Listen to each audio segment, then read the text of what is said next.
Welcome to my channel Anita commerce guide. मैं doctor Anita मैंने PhD की है, एमबीए एंड यूजीसी नेट भी क्लियर किया है और एमकॉम भी की है। एक्चुअली मैं काम करते करते साथ साथ में हमेशा मैंने अपनी स्टडी को जारी रखा है और अब मैं एक प्राइवेट कॉलेज में एज ए प्रिंसिपल कार्यरत हूँ। तो आज की वीडियो शुरू होने से पहले मेरी आपसे एक हम्बल अपील है, क्योंकि मेरा इस चैनल का मकसद जो इस चैनल का वो यही है कि मैं स्टूडेंट्स की, टीचर्स की जो मैंने अपनी लाइफ में अपना हासिल किया है, जो से अपनी जो लाइफ को आगे बढ़ाया है, उसमें से जो मैंने सीखा है, अपनी गलतियों से भी जो मैंने सीखा है, वो सब मैं आप तक पहुंचाना चाहती हूँ। तो अगर आप चाहते हैं कि मैं अपनी यूट्यूब का जो सिलसिला है जारी रखूँ, तो आप मेरी चैनल को ज़रूर सब्सक्राइब कीजिए। ये मेरी हम्बल रिक्वेस्ट है आपसे, ताकि मुझे वो मोटिवेशन मिल सके कि मैं और आपके लिए आगे अच्छी तरीके से मन लगाकर और काम करूं। क्योंकि आपके जो कमेंट्स हैं, आपके जो सजेशन है, आपका जो योगदान है, वो मेरे लिए बहुत ही मूल्यवान है। वही मुझे आगे बढ़ाएगा, ऐसा मैं सोचती हूँ। तो आप भी देखिए, अभी तक जो हमने कॉस्ट अकाउंटिंग में सिलेबस कवर किया था वो था मटीरियल कॉस्ट। तो मटेरियल के बारे में मैंने आपको मटेरियल को, कॉस्ट को कैसे कंट्रोल किया जाता है उसके बारे में सारा बता दिया है। उसके लास्ट में जो बच जाता है वो ये है कि स्क्रैप के साथ कैसे डील किया जाए, जो मटेरियल पे डिटोरिएशन आ रही है, जो ऑब्सोलीसेंस है, या कोई डैमेज हो गया है, या किसी भी प्रकार का लॉस हो गया है, उसे कैसे डील किया जाए। तो देखिए, इसको बहुत ही मैं नटशेल में आपको बताना चाहूँगी कि अगर तो आपका नॉर्मल लॉस है, जैसे देखिए पेट्रोल आप डाल रहे हैं, थोड़ा बहुत तो ये इवेपोरेशन हो सकता है, थोड़ा बहुत वो गिर भी सकता है, तो दैट मच इज अलाउड। तो ऐसे प्रोडक्ट जो इवेपोरेट हो जाते हैं या due to passage of time जो है वो due to loading and unloading में थोड़ी बहुत ब्रेकेज हो सकती है। जैसे ग्लास है तो ग्लास तो टूटेगा ही थोड़ा बहुत अगर आप उसे लोडिंग अनलोडिंग करेंगे। तो ये जो क्या कहते हैं, नॉर्मल जो छुटपुट होती है, छुटपुट कह सकते हैं, आपकी जो ब्रेकेज है या लॉस है, that is allowed, that is called as normal loss and that is adjusted with the cost of production. लेकिन अगर आपका मटेरियल आपने एक्सीडेंटली एक्सीडेंट ज़्यादा कर रहे हो, या आप से लापरवाही से, निग्लिजेंस से, मिस एप्रोप्रिएशन करके, फ्रॉड करके, स्कैम करके कोई लॉसेज हो रही हैं, that means you don't have proper control and supervision. तो वो वाला जो लॉस होगा that will be abnormal loss, and abnormal loss is always debited to profit and loss account. It will not be adjusted in the cost of production. तो ये आपका था जो मटेरियल का लास्ट टॉपिक रह गया था। इसे हम देखेंगे जब भी आगे हमने बहुत सारे चैप्टर कर रहे हैं, कहीं इसका भी जिक्र हो सकता है जब हम प्रोसेस कॉस्टिंग करेंगे या हम स्टैंडर्ड कॉस्टिंग करेंगे, तब हम इसे अच्छी तरह से समझेंगे। उसमें हम करेंगे मटेरियल प्राइस वेरिएंसेस भी, और मटेरियल के जो कॉस्ट वेरिएंसेस है, काफ़ी सारे वेरिएंसेस होंगे, वहाँ पर हम कैसे वेरिएंसेस को कंट्रोल करना है वो सारा डिटेल में करेंगे। आज की जो वीडियो का मेन टॉपिक है वो है, अगला टॉपिक है जो वो है लेबर। उसे कैसे कंप्यूट करते हैं, उसे कैसे कंट्रोल करते हैं, या लेबर कॉस्ट कैसे आपकी बहुत ही प्रोमिनेंट कंटेंट है आपका टोटल कॉस्ट। मटेरियल के बाद लेबर है जो कि कम से कम 40 to 60% किसी भी प्रोडक्ट को की कॉस्ट में इंक्लूडेड होती है। तो कैसे हमने लेबर को कंट्रोल करना है, लेबर की कॉस्ट जो है वो टोटल कॉस्ट जो है उसमें से 40 और 60% जो है लेबर की कॉस्ट होती है। तो हमने लेबर को कैसे कंट्रोल करना है और लेबर की कॉस्ट को कैसे कम करना है, ये सारा आज के हम चैप्टर में देखेंगे। मैंने आपको पहले भी बताया था, लेबर दो तरह का हो सकता है, direct labour and indirect labour. Direct labour जिसे हम इजीली रिकॉग्नाइज कर सकते हैं, फॉर एग्जांपल टेबल है, तो टेबल में कारपेंटर जो मेन बंदा है उसी ने उस टेबल को बनाया है, तो carpenter is the direct labour. ऐसे अगर कोई कंप्यूटर की असेंबली कर रहा है तो that he will be also direct labour. और अगर जो है आप देखिए वर्कशॉप में, फैक्ट्रीज में लेबर लगे हुए हैं, काम कर रहे हैं, ईंटें हैं, देखिए आप किसी भी भट्टे में ईंटें बन रही हैं, तो जो ईंटें बना रहा है वो ईंटों का काम कर रहा है। और अगर आप देखिए रास्ते में आपने देखा होगा कई बार रोड से जाते हुए शुगर केन से गुड़ बन रहा है, तो that is also example of direct labour. तो ये सारा डायरेक्ट लेबर, और डायरेक्ट लेबर को ही हम आगे कैसे कंट्रोल करेंगे वो सारा सीखेंगे। और जो दूसरा पोर्शन है वो है indirect labour. Indirect labour which is not directly engage in the production, जो इनडायरेक्टली, लेकिन उसके बिना भी आपका प्रोडक्शन का काम पूरा नहीं हो सकता है। फॉर एग्जाम्पल सुपरवाइजर है, तो सुपरवाइजर सुपरवाइज करेगा काम, तभी जो है काम आगे बढ़ेगा। फॉर एग्जाम्पल जो है आपका चौकीदार है, स्वीपर्स हैं, इनकी भी बहुत अहमियत है। फोरमैन है, पीएल्स हैं, टाइम कीपर है, वॉचमैन है, क्लीनर है, रिपेयरर्स हैं, तो इनके बिना भी आपका काम नहीं चल सकता। तो ये सारे इनडायरेक्ट लेबर में आ जाते हैं। तो हम आगे देखेंगे कि लेबर कॉस्ट जो है वो किस प्रकार से इनकर्ड होती है। तो लेबर कॉस्ट जो है डायरेक्ट और इनडायरेक्ट लेबर में जो है जरूर आपका क्लासिफिकेशन होना चाहिए, क्योंकि जो पेमेंट ऑफ डायरेक्ट लेबर है वो डायरेक्ट एक्सपेंडिचर है and it is also a part of prime cost, जो हमने कॉस्ट शीट में की थी। तो प्राइम कॉस्ट में direct labour, direct material, direct labour and direct expenses, that means इसलिए इन दोनों को डिस्टिंग्विश करना जरूरी है। जबकि जो इनडायरेक्ट लेबर की कॉस्ट है वो इनडायरेक्ट एक्सपेंडिचर है and that comes when we show in the work cost, और आगे अगर सेलिंग एंड डिस्ट्रीब्यूशन में तो आगे आपका कॉस्ट ऑफ सेल्स तक जाता है। तो प्राइम कॉस्ट में हम सिर्फ डायरेक्ट लेबर ऐड करते हैं। तो अब हम देखेंगे लेबर कॉस्ट जो है that represent the various items of expenditure which we have incurred on workers by whom, by the employer. और वो क्या क्या हो सकते हैं देखिए, एक तो मॉनेटरी बेनिफिट्स हैं कि आप उसे पैसे दे रहे हो, वेजेस दे रहे हो, बेसिक वेजेस तो आपने देना ही देना है। फिर उसके बाद डियरनेस अलाउंसेस है, उसके बाद employer's contribution to provident fund है, और employer as well as employee दोनों का ही कॉन्ट्रीब्यूशन रहता है प्रोविडेंट फंड में। उसके बाद आप देखिए स्टेट इंश्योरेंस स्कीम है, उसमें भी जो है कंट्रीब्यूशन हो सकता है। एम्प्लॉय स्टेट इंश्योरेंस स्कीम है, उसमें भी एम्प्लॉयर का कंट्रीब्यूशन होता है। फिर है प्रोडक्शन बोनस, कोई प्रॉफिट बोनस है आपका, और इसके अलावा जो ओल्ड एज पेंशन है या रिटायरमेंट ग्रेच्युटी है।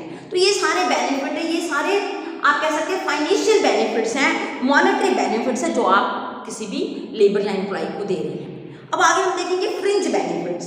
फ्रिंज बेनिफिट्स जो लेबर से रिलेटेड कॉस्ट है वो क्या हो सकती है। उसमें आप सब्सिडाइज फूड दे रहे हैं, कई फैक्ट्रीज में दिया जाता है फूड, यूनिफॉर्म दे रहे हैं आप, और सब्सिडाइज हाउसिंग दे रहे हैं। जब मैं एलपीयू में थी तो हमें लैपटॉप मिलता था, और लैपटॉप जो है उसकी सर्विस चार्जेस भी मिलते थे। तो वो इनडायरेक्टली तो हमें मिल ही रहा है, चाहे वो काइंड में है आपका बेनिफिट या आपका फाइनेंशियल बेनिफिट है। और वहाँ पर मुझे याद है कि यूनिफॉर्म भी जो है यूनिवर्सिटी देती थी। तो ये जो है फ्रिंज बेनिफिट्स हैं। सब्सिडाइज एजुकेशन है चिल्ड्रन ऑफ वर्कर्स को, मेडिकल फैसिलिटीज दे रहे हैं, हॉलीडेज आप दे रहे हैं, हॉलीडेज पे कर रहे हैं आप, रिकेशनल फैसिलिटीज दे रहे हैं। तो ये जो फ्रिंज बेनिफिट्स हैं they are direct form of employees compensation. आगे हम देखेंगे कि कैसे हम लेबर कॉस्ट के ऊपर कंट्रोल कर सकते हैं और लेबर टर्नओवर क्या होती है, और उसके ऊपर एक प्रैक्टिकल एग्जाम्पल भी करेंगे। थोड़ी वीडियो लॉन्ग होगी लेकिन आप मेरे साथ बने रहिए ताकि आप सीख सकें कि लेबर कॉस्ट क्या होती है, उसे कैसे कंट्रोल कर सकते हो, लेबर टर्नओवर होता क्या है, उसे कैसे हम प्रैक्टिकली सॉल्व कर सकते हो, उसके क्या अलग अलग मेथड है लेबर टर्नओवर को सॉल्व करने के। तो labour cost that constitute a significant portion of the total cost of product. तो labour may be excessive, why, because due to the inefficiency of labour. तो लेबर कॉस्ट आपकी क्यों बढ़ती है, देखिए एक तो आपका लेबर इनएफिशिएंट है तो भी आपकी लेबर कॉस्ट बढ़ेगी, क्योंकि यहाँ लेबर को आपने रखा है, पैसे तो दे रहे हैं लेकिन उसे पूरा काम नहीं करवा पा रहे हैं, तो भी आपकी लेबर कॉस्ट बढ़ेगी। अगर वो क्योंकि और यहाँ आपकी जो लेबर टर्नओवर है बहुत ज़्यादा हो रही है तो भी आपकी लेबर कॉस्ट बढ़ेगी। तो हाई लेबर टर्नओवर है, आइडल टाइम है, अनयूजुअल ओवरटाइम वर्क है आपका, आप बोगस वर्कर आपने वेज शीट में इंक्लूड किए हुए हैं तो वो भी बहुत गलत है, उससे भी आपकी लेबर कॉस्ट बढ़ रही है। और भी कई रिलेटेड फैक्टर हो सकते हैं। ज़्यादा तो है आपका inefficiency of labour. Inefficiency of labour की वजह से क्या होगा, बहुत ज़्यादा मटेरियल आप यूज़ कर रहे हो, एक्सेसिव मटेरियल यूज़ होंगे, क्योंकि उससे वो काम जो है इतना एफिशिएंटली हो नहीं पा रहा है, वो वेस्टेज भी ज़्यादा करेगा, एक्सीडेंट्स भी ज़्यादा होंगे एंड ओवरहेड कॉस्ट भी ज़्यादा है। तो economic utilization of labour is very much important and is the need of the present day in business. तो बिजनेस में आपने मैन्युफैक्चरिंग कंसर्न है, कॉस्ट ऑफ प्रोडक्शन को आपने कम करना है, तो बहुत ज़रूरी है कि लेबर की कॉस्ट को आप कंट्रोल करें। ये मतलब नहीं कि आपने लेबर को कम पे करना है, you have to pay according to the wages act, what is the prevailing at that particular time. तो हमने उसके अकॉर्डिंगली ही वेजेस देनी है, वेजेस कम नहीं देनी है, लेकिन जितनी वेजेस दी उससे काम भी उससे अच्छी तरीके से करवाना है। That means we have to best utilise the available labour, और लेबर को भी उतना ही रखना है जितनी ज़रूरत है। एक्सेसिव लेबर रखेंगे तो भी वो आपकी लेबर कॉस्ट बढ़ेगी। तो ये सारी बातों का आपने ध्यान देना है आपने डायरेक्ट लेबर को एज ए बेसिस यूज करना है to increase the efficiency of workers. Identify करना है लेबर कॉस्ट को with products order job for ascertaining the cost of each end product, each job and each process. और direct labour cost को आपने use करना है for what? As a basis for absorption of overhead. अगर आप ये जो डायरेक्ट लेबर कॉस्ट है और उसको आप यूज कर रहे हैं as a method of absorption of overhead, तो आपने डायरेक्ट लेबर कॉस्ट को भी as a basis for absorption of overhead use कर सकते हैं। ऐसा होता है ना कि हम डायरेक्ट लेबर का कुछ परसेंटेज ले लेते हैं, अगर कोई सैलरी का एक्सपेंसेस है या आगे आपका कोई मेंटेनेंस का चल रहा है या आपका एम्प्लॉय को कोई कंपनसेशन देना है, तो that we take as the basis on the direct labour. तो कुछ ओवरहेड जो हैं वो लेबर कॉस्ट को ही बेसिस बनाकर उसके ऊपर कैलकुलेट किए जाते हैं। यूज करना बहुत ही जरूरी है, क्योंकि अगर आपका बार बार आपके पास वर्कर्स आ रहे हैं और बार बार इसको चेंज कर रहे हैं, इसका मतलब हम बार बार हर वर्कर को ट्रेन ही करते रहे हैं। तो अगर आप ट्रेन कर रहे हो that means and still we are paying to the labour, that means it will going to increase the cost. देखिए, हम घर में भी कोशिश करते हैं कि जो हमारे साथ जो एम्प्लॉय घर में लगा हुआ है वो ही पुराना एम्प्लॉय चलता जाए, क्योंकि वो ईमानदार है, उसे सारा काम समझ में आ गया है। अदरवाइज जब हम बार बार चेंज करते तो हम नए वर्कर का हमें पता भी नहीं और नए वर्कर को हम सिखाते रह जाएंगे। तो ऐसे ही फैक्ट्री में भी है कि आपने पुराने एम्प्लॉयज़ को रिटेन करने की कोशिश करनी है। और आगे हम देखेंगे कि लेबर टर्नओवर अगर ज़्यादा हाई है that is not good for any organisation, और उसके क्या रीज़न है और कैसे उसको अवॉइड किया जा सकता है। पहले हम लेबर टर्नओवर का क्या फॉर्मूला है, लेबर टर्नओवर कहते किसको है, वो अच्छे से समझ लें। देखिए, एक तो टर्नओवर हम बिजनेस में यूज करते हैं, that is use for sale only, पर यहाँ पर जो लेबर टर्नओवर यूज हो रही है that means labours are coming, they are going, they are leaving and again we are appointing new labours. तो ये इसे हम कहेंगे लेबर टर्नओवर। तो आपको लेबर टर्नओवर से पहले हमें ये पता चलना चाहिए कि कौन कौन से डिपार्टमेंट जो है वो इंगेज हैं लेबर को कंट्रोल करने के लिए, रिक्रूटमेंट करने के लिए, अपॉइंट करने के लिए, उनकी सुपरविजन करने के लिए। सबसे पहले पर्सनल डिपार्टमेंट। पर्सनल डिपार्टमेंट एक ऐसा डिपार्टमेंट है with the help of various departments, supervision and heads is responsible for the execution of policies regarding the recruitment. जितनी भी रिक्रूटमेंट है यहाँ से होगी, पर्सनल डिपार्टमेंट से होगी। डिस्चार्ज करना है, क्लासीफाई करना है, उनकी वेजेस लेट डाउन करनी है, बोर्ड ऑफ डायरेक्टर से अप्रूवल लेनी है, ये सारा काम होगा पर्सनल डिपार्टमेंट का। तो मेन फंक्शन जो पर्सनल डिपार्टमेंट का है to recruit workers, to train them and place them on the jobs wherever they best suited. जहाँ भी वो सूट करते हैं वहाँ पर उनको प्लेस करना। तो ये है पर्सनल डिपार्टमेंट का। तो यहाँ पर क्या क्या, जब भी कोई नया वर्कर रिक्रूट किया जाता है तो उसके अपॉइंटमेंट लेटर में टाइम, ऑफिस और रिकॉर्डिंग अटेंडेंस के लिए प्रॉपर उसका रखा जाता है रिकॉर्ड। पेरोल डिपार्टमेंट के लिए वो इसलिए कि आपको इनरोलमेंट करना है पेरोल के लिए, तो ये बहुत ज़रूरी है पर्सनल डिपार्टमेंट के लिए। अब देखिए, दो प्रकार की इम्पॉर्टेंट जो है वो रिकॉर्ड्स बनाए जाते हैं जब आप रिक्रूट करते हो वर्कर्स को या आप वर्कर्स को प्लेस करते हो। पहला है employ placement requisition. Employ placement requisition, यहाँ से जो आपकी प्रोसेस है रिक्रूटमेंट की, जब भी जो पर्सनल डिपार्टमेंट रिसीव करेगा एम्प्लॉय प्लेसमेंट रिक्विजिशन, जैसे आपने देखा था मटेरियल में, मटेरियल रिक्विजिशन आपको मिलती थी, उसके बाद ही परचेस डिपार्टमेंट आके परचेस करता था। यहाँ भी जो वेरियस डिपार्टमेंट्स हैं वो अपनी रिक्विजिशन देंगे कि उनको इस टाइप का लेबर चाहिए, इतनी क्वांटिटी चाहिए, तो उस तरीके से वो सारी रिक्विजिशन आपके पास आ जाएंगी, जिसमें number of employees required, category क्या है, जॉब स्पेसिफिकेशन क्या है, उसकी पूरी डिस्क्रिप्शन, वो सारा साइन करके पर्सनल डिपार्टमेंट के पास आ जाएगी। फिर पर्सनल डिपार्टमेंट जो है उसका हिस्ट्री कार्ड जो है एम्प्लॉय का हिस्ट्री कार्ड बनाएगा।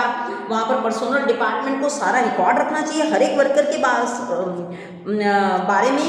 उसी एम्प्लॉय हिस्ट्री कार्ड कहते हैं, जिसमें आपका नाम और एड्रेस, डिपार्टमेंट, कौन से नेम है फॉर्मर एम्प्लॉयर का, रीज़न क्यों है, वो क्यों छोड़कर आया है, डेट ऑफ एम्प्लॉयमेंट क्या है, कैटेगरी क्या है, रेट ऑफ पे क्या है, प्रमोशन या क्या रीज़न था उसका लिविंग होने का, ये सारा रिकॉर्ड जो है पर्सनल डिपार्टमेंट रखता है। तो इसका मतलब जितना भी रिक्रूटमेंट है किसके थ्रू होना चाहिए, पर्सनल डिपार्टमेंट के थ्रू होना चाहिए। और पर्सनल जो एग्जाम डिपार्टमेंट का जो आपका होगा मैनेजर होगा, पर्सनल मैनेज, वो ही हर एक एम्प्लॉय की जो डॉक्यूमेंटेशन है उसको चेक करना, वेरीफाई करना, उनकी ही रिस्पॉन्सिबिलिटी होगी।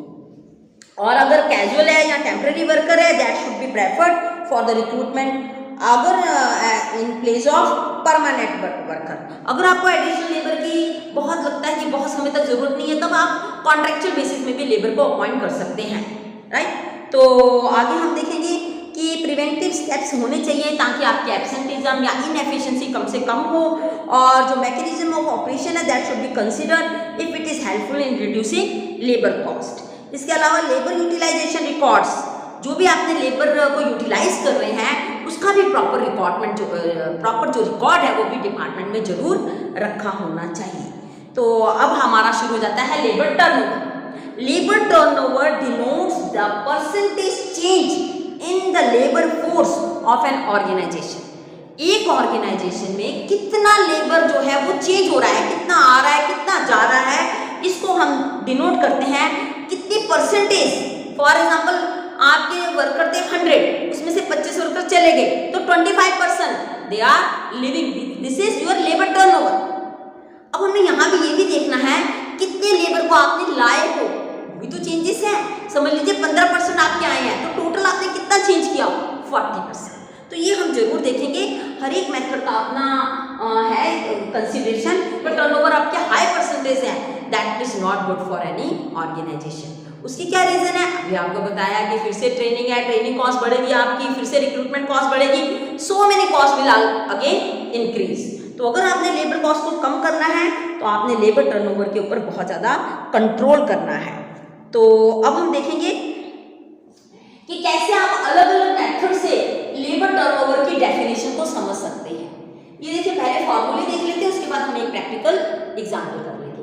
अब ये देखिए लेबर टर्नओवर का पहली जो डेफिनेशन है, labour turnover according to separation method. पहले तो इसे देख लेते हैं। देखिए, number of employees left during a period, कितने एम्प्लॉइज छोड़ कर गए हैं, divided by average number of employees during a period. अब ये एवरेज नंबर कैसे निकलता है अभी हम देखेंगे। वैसे अगर आपको समझ लीजिए बिगिनिंग में 20 थे और एंड में आपके 40 हैं, तो इसको 2 से डिवाइड कर दीजिए, बिगिनिंग एंड वाले वर्कर्स, तो देखिए 60/2, तो आपका आंसर आ जाएगा इसमें 30। Very simple, you can calculate average number of employees, just add beginning labour quantity plus end of that particular year quantity divided by 2। तो opening balance plus closing balance of labour and divided by 2, तो आपका आ जाएगा average number of workers. और देखिए लेकिन इसमें इस जो मेथड है इसमें एडिशन नहीं ली गई है, तो ये इनकम्प्लीट मेथड है जिसमें आप एडिशन नहीं ले रहे हो। इसका मतलब आप एक्यूरेट क्या चेंजेस हैं, क्या लेबर टर्नओवर है परसेंटेज, वो नहीं शो कर पा रहे हैं। किसे कैसे करते हैं वो आप आगे प्रैक्टिकल एग्जांपल से समझेंगे। सेकंड मेथड देखिए, second definition, labour turnover according to flux method, जिसे डुअल मेथड भी कहते हैं। Number of addition plus separation. देखिए इसमें आपने सिर्फ लिया था लेफ्ट, दैट इज सेपरेशन, इसमें आपने addition plus separation during a period दोनों ही लेना है, divided by average number of employees during a period multiply by 100। तो ये आपकी सेकंड डेफिनेशन है जिसमें आप दोनों ही चीज ले रहे हैं, पर इसमें थोड़ा सा ये हो जाता है कि 15% छोड़ कर गए हैं और 25% छोड़ कर गए हैं, 15% ऐड हुए हैं। तो देखा जाए तो नेट चेंज है वो तो 10% है, लेकिन यहाँ पर ये टोटल ले रहे हैं 40%, इसीलिए इसे हम डुअल भी कहते हैं।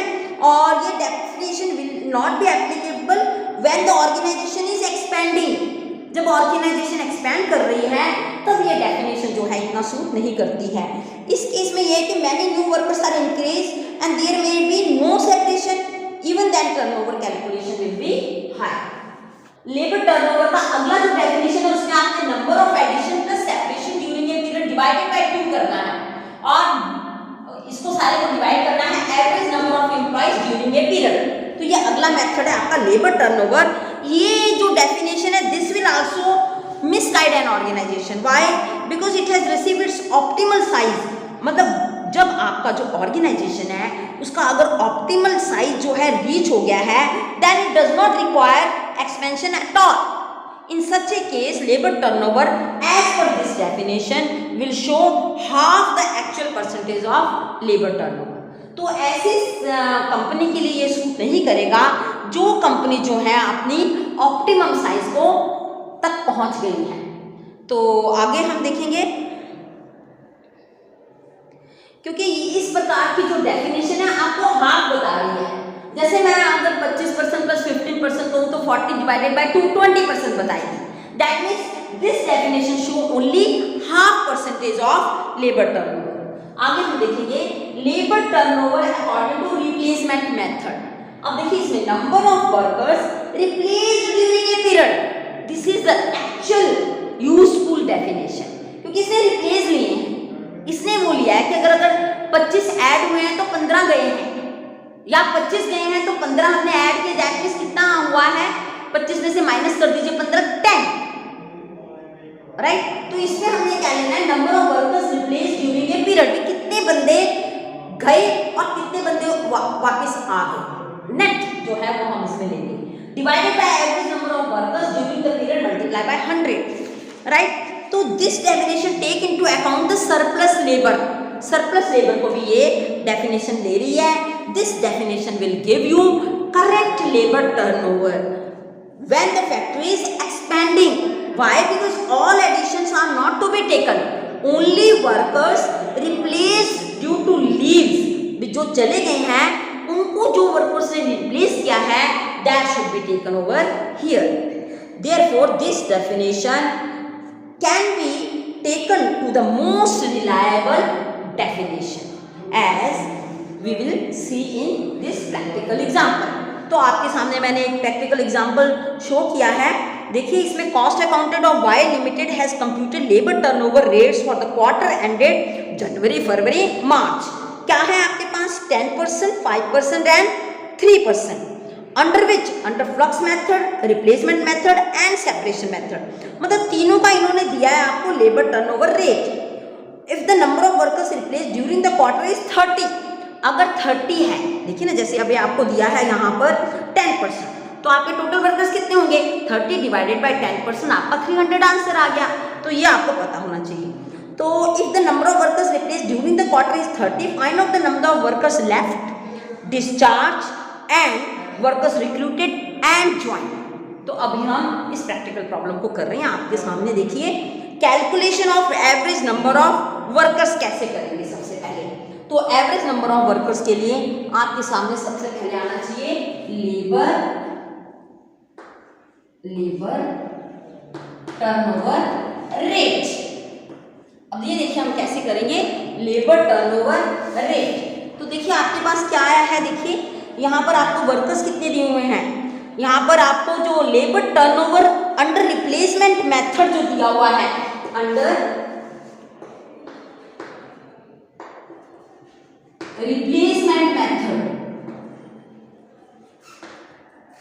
रिप्लेसमेंट मेथड आपको जो दिया हुआ है आपकी बुक में, वो कितना दिया हुआ है आपके ये सवाल में। देखिए आपको कितना दिया हुआ है, यहाँ पर दिया हुआ है आपका अंडर रिप्लेसमेंट मेथड, क्योंकि पहला फ्लक्स है, दूसरा रिप्लेसमेंट मेथड में आपको दिया हुआ है 5%, राइट।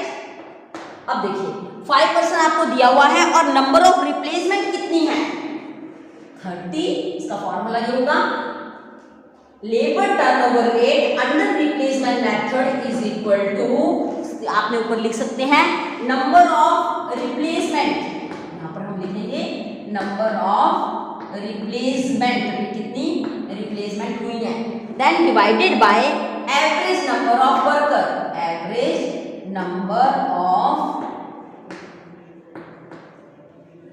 वर्कर्स। अब देखिए आपके पास नंबर ऑफ रिप्लेसमेंट हुई है 30, तो आपको ये एवरेज नंबर ऑफ वर्कर्स अभी नहीं पता, आप यहाँ लिख लीजिए एवरेज नंबर ऑफ वर्कर्स, समझ लीजिए ये x है।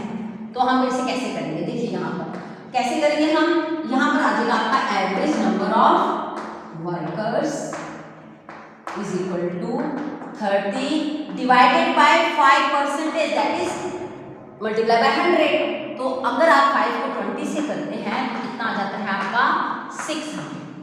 देखिए 5 का 100 में 5 छोड़कर जा रहे थे 100 के लिए, अगर 30 जा रहे हैं, 30 अगर रिप्लेस हो रहे हैं तो टोटल वर्कर्स कितने होंगे, तो 30 divided by 5% that is 5 multiply by 100, तो आपका आ जाएगा 600।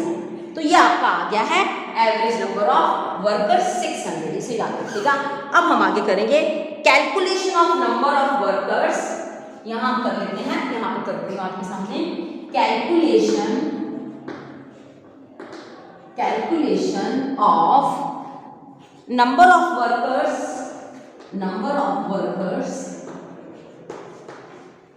लेफ्ट एंड डिस्चार्ज, या कह सकते हो लेफ्ट हैंड। तो ये हम करवा रहे हैं सेपरेशन मेथड में। तो देखिए calculation of number of workers, यहाँ पर ध्यान रखिएगा, calculation of number of workers left and discharge, ये हम कर रहे हैं सेपरेशन मेथड में। सेपरेशन मेथड में मैं करवा रही हूँ आपको। सेपरेशन मेथड में देखिए आपको दिया हुआ 3% आपकी बुक में देख लीजिए 3% दिया है, और नंबर ऑफ सेपरेटर्स अभी आपको नहीं पता, आप लिख दीजिए यहाँ पर number of separator divided by average number of workers हमने निकाला था यहाँ पर 600, तो ये हम यही लिख देते हैं 600। तो अब हम इसे सॉल्व करेंगे, वेरी सिंपल। देखिए आप 600 है, इसको मल्टीप्लाई करेंगे 100 और यहाँ पर आ जाएगा 3/100, इसे कर दीजिए आप 18, 6 3 जा 18। देखिए 600 मल्टीप्लाई 3/100 आ जाएगा आपका। जब आप इसे क्रॉस मल्टीप्लिकेशन करेंगे तो आपका आंसर आ रहा है 18। तो अंडर सेपरेशन मेथड जो आपके नंबर ऑफ सेपरेटर है दैट हैज कम 18। आगे हम देखेंगे calculation of number of workers recruited and joined according to flux method, जिसे हम ड्यूअल मेथड भी कहते हैं। तो फ्लक्स मेथड में हम देखेंगे कैलकुलेशन ऑफ, यहाँ पर हम लिखेंगे calculation of workers recruited and join, कितने वर्कर्स ने ज्वाइन किया, और फ्लक्स मेथड आपको कितनी परसेंटेज दी हुई है, लेबर टर्नओवर रेट 10%। तो फ्लक्स मेथड में आपको कितनी परसेंटेज दी हुई है, 10%। अब इसका हम फॉर्मूला लिखेंगे, ऑलरेडी आपको फॉर्मूला दिया हुआ है number of addition plus separation during a period, ठीक है जी, divided by average number of workers. तो नंबर ऑफ सेपरेटर तो आपने निकाल लिया, अभी 18 आ गया। यहाँ पर लिखा हुआ है नंबर ऑफ सेपरेशन, ये सेपरेशन मैंने लिख दिया 18, नंबर ऑफ एडिशन हमें पता नहीं है, उसको आप लिख दीजिए नंबर ऑफ एडिशन लिख दीजिए आप। तो आपका एवरेज नंबर ऑफ वर्कर्स हमने निकाला हुआ है already. Under which method, under replacement method हमने सबसे पहले निकाल लिया था एवरेज नंबर ऑफ वर्कर्स, 600 आपके आए थे, राइट।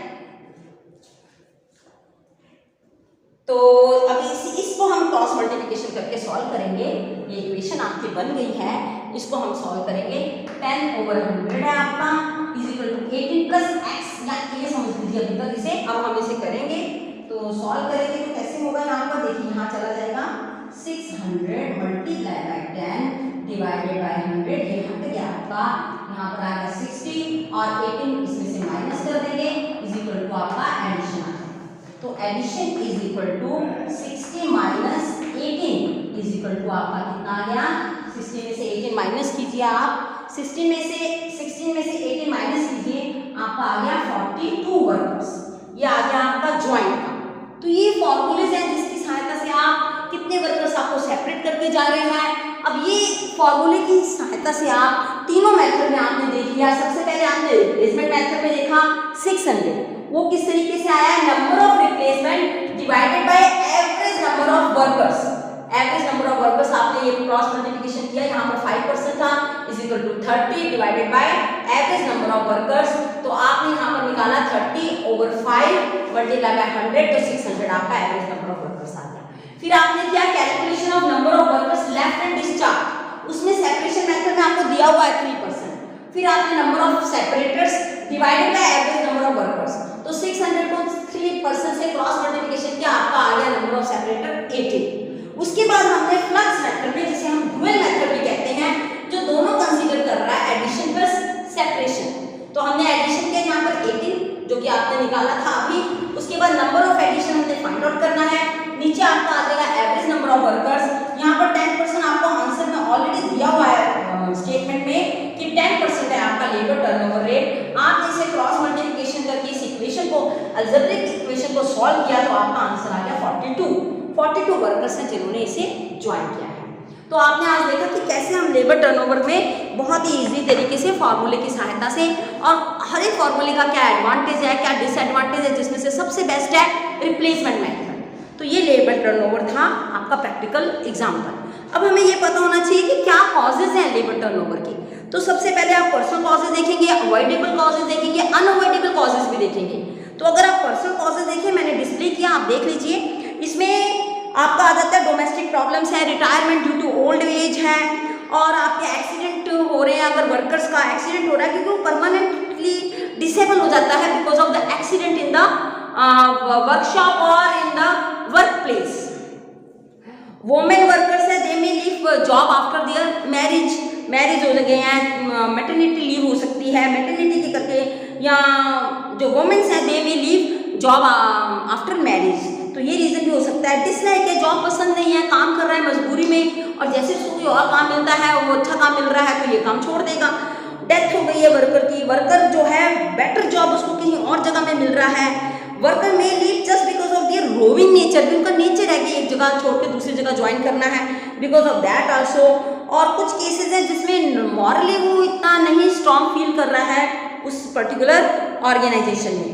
और जो लेबर टर्नओवर है, ऐसे केसेस में हर जगह में हमने क्या कर सकता था, इसे अवॉइड कर सकते थे लेबर टर्नओवर को।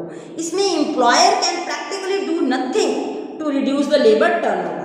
अनअवॉइडेबल कॉजेज क्या है कि कुछ सर्कमस्टेंसेस में it becomes necessary for the management to ask some of the workers to leave the organisation. देखिए कोविड में कितने सारे जो है फैक्ट्रीज बंद हो गई हैं, कितने सारे वर्कर्स को डिस्चार्ज किया गया, रिलीव किया गया, आपने देखा है, वो तो अनअवॉइडेबल था। तो ये एक एग्जाम्पल हो सकता है, कोविड जो है अनअवॉइडेबल कॉजेज बन सकता है लेबर टर्नओवर का। तो वर्कर्स में भी डिस्चार्ज ड्यू टू उनकी इनएफिशिएंसी है, वर्कर्स में भी डिस्चार्ज ड्यू टू कंटिन्यू और लॉन्ग एब्सेंस, वर्कर्स में भी retrench on A shortage of work. ये शॉर्टेज ऑफ वर्क जो है बिल्कुल अनअवॉइडेबल कॉज है कि अब जब काम ही नहीं है तो वर्कर्स को रखकर हम उसकी कॉस्ट को नहीं उठा सकते हैं। अवॉइडेबल कॉजेज क्या हो सकती हैं कि आपकी जो ऑर्गेनाइजेशन की वर्किंग कंडीशन है वो अच्छी नहीं है, बैड इन्वायरमेंट है, इनएडिक्वेट वेंटिलेशन है, और स्ट्रेन रिलेशन है एम्प्लॉयर के साथ, ये भी एक प्रॉब्लम हो सकती है। जॉब डिससैटिस्फैक्शन है, lack of accommodation, medical facility, transport and recreational facility, long hours हैं वर्कर के, प्रमोशन अपॉर्चुनिटी ही नहीं है, अनफेयर मेथड है प्रमोशन के, लैक है, सिक्योरिटी नहीं मिल रही है, इनसिक्योरिटी है जॉब में, प्रॉपर ट्रेनिंग नहीं है, एंड कहते हैं unsympathetic attitude of the management. Unsympathetic attitude of the management is also one of the cause for labor turnover. तो इसके इफेक्ट जो होते हैं लेबर टर्नओवर के, बस मैंने आपको बताया है कि अगर लेबर टर्नओवर का जो कॉस्ट है वो बढ़ेगी, एक्सीडेंट्स होंगे और एक्सेसिव मटेरियल यूज होगा, ट्रेनिंग देनी पड़ेगी, ट्रेनिंग कॉस्ट बढ़ेगी, रिक्रूटमेंट कॉस्ट बढ़ेगी, वैसे भी ऑर्गेनाइजेशन का जो नाम है उसके ऊपर भी असर पड़ता है। और जो नए वर्कर हैं क्योंकि वो इनएक्सपीरियंस है तो डेप्रिशिएट ज़्यादा करेंगे टूल्स को, और न्यू वर्कर्स हैं स्क्रैप, रिजेक्शन, डिटोरिएशन, और जो प्रोडक्ट का बनाने का तरीका है वो भी ख़राब होगा, प्रोडक्ट का डिज़ाइन ख़राब हो सकता है। तो न्यू वर्कर्स बहुत टाइम लगेंगे, उनकी इनएफिशिएंसी के करके प्रोडक्शन के ऊपर बहुत असर पड़ेगा, और उससे जो है मटेरियल कॉस्ट भी बढ़ेगी, प्रोडक्ट की कॉस्ट ऑटोमेटिकली बढ़ेगी।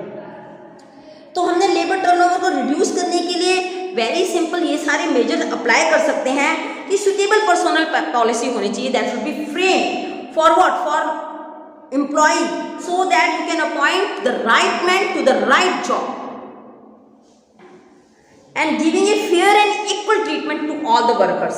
फिर गुड वर्किंग कंडीशंस होनी चाहिए, ये तो हम बड़ी इजीली कर सकते हैं। अच्छा वेंटिलेशन दीजिए आप, अच्छी उसे टॉय जो आपकी और जो फैसिलिटीज़ हैं, इन्वायरमेंट जो है, जो क्या कहते हैं वेंटिलेशन प्रॉपर होना चाहिए, अच्छी वर्किंग कंडीशन होना चाहिए, safety, security, these things should also be taken by the organisation to reduce the labour turnover. फिर आपका जो फेयर रेट होना चाहिए, payment and allowances and all the workers should be treated equally, सभी को एक जैसा ट्रीट करना चाहिए। Maximum non mandatory fringe benefit है उसे भी इंट्रोड्यूस करना चाहिए, और जो डिस्टिंक्शन बताना होनी चाहिए एफिशिएंट एंड इनएफिशिएंट का, और एफिशिएंट को मोटिवेट करने के लिए कुछ बोनस स्कीम्स वगैरह इंट्रोड्यूस जरूर होनी चाहिए, so that they can be so that the efficient workers may be rewarded as compare to inefficient workers.